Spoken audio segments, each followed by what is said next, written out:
네, 안녕하세요. 저는 제32회 공인중개사를 합격한 29살 직장인 이원복이라고 합니다.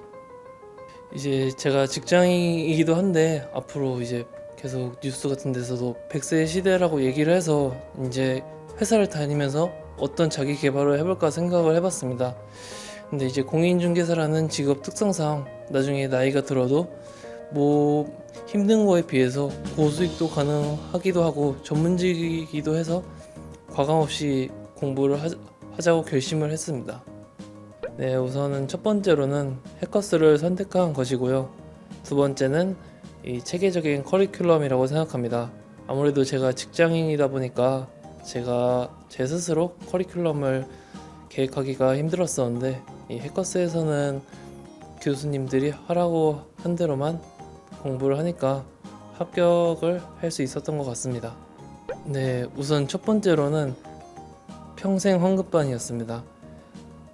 그 교재도 지원해주고 강의도 지원해주고 매월 모의고사도 무료로 진행하는 그런 혜택이 있었기 때문에 해커스를 선택할 수 있었습니다. 네, 저는 일단 평생 환급이라는 얘기에 일단 바로 고민 없이 결제를 했었는데요. 왜냐하면 어차피 시험은 제가 합격을 할 것이라고 알고 있었기 때문에 이제 모의고사 점수가 잘 나오지 않더라고 하더라도 계속 끈기와 성실하게 계속 복습을 하면서 합격을 하고자 목표를 했습니다. 그 결과 이제 결제한 금액을 모두 받을 수 있었습니다. 우선은 매월 모의고사를 무료로 진행하는 것을 가장 큰 장점이라고 저는 생각합니다. 실제 시험과 비슷한 환경을 조성해 주셔서 가지고 평소 집에서나 카페에서 공부하기 힘들었던 환경을 조성해 주시니까 시험 분위기도 금방 적응할 수 있었던 것 같습니다. 모의고사를 이제 OMR 카드를 내게 되면은 이제 온라인으로 그래프를 보면서 어느 부분이 가장 취약한지 알 수가 있었는데요. 그래서 저는 이제 매월 모의고사 볼 때마다 제 취약점이 어느 부분인지 확인을 하고 이제 그 부분을 또 중점으로 공부를 해서 매월 모의고사 부족한 부분을 보충해 나갔던 것 같습니다. 제가 봤을 때는 저는 처음 시험장에 들어가서 솔직히 교수님들이 직접 문제를 출제하신 게 아닌가라고 생각이 들 정도였는데요.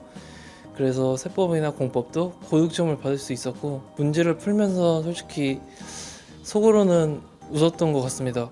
왜냐면 충분히 합격할 수 있을 거라는 느낌이 들어가지고 시험을 그래도 좋은 점수로 마무리할 수 있었던 것 같습니다. 네, 저는 일단은 시험 순서대로 요일을 정해서 공부를 했습니다. 예를 들면 월요일에는 중개사법, 화요일에는 공법, 수요일은 공시법, 목요일에는 세법 이렇게 해서 계속 반복을 했습니다. 아무래도 시험 흐름이 중요하다고 생각해가지고 시험 실제 보는 순서대로 공부를 했던 것 같습니다. 저는 강성규 교수님이라고 생각합니다. 아무래도 이제 세법은 공부한다는 느낌보다는 이제 힐링을 한다는 느낌으로 공부를 했었는데요.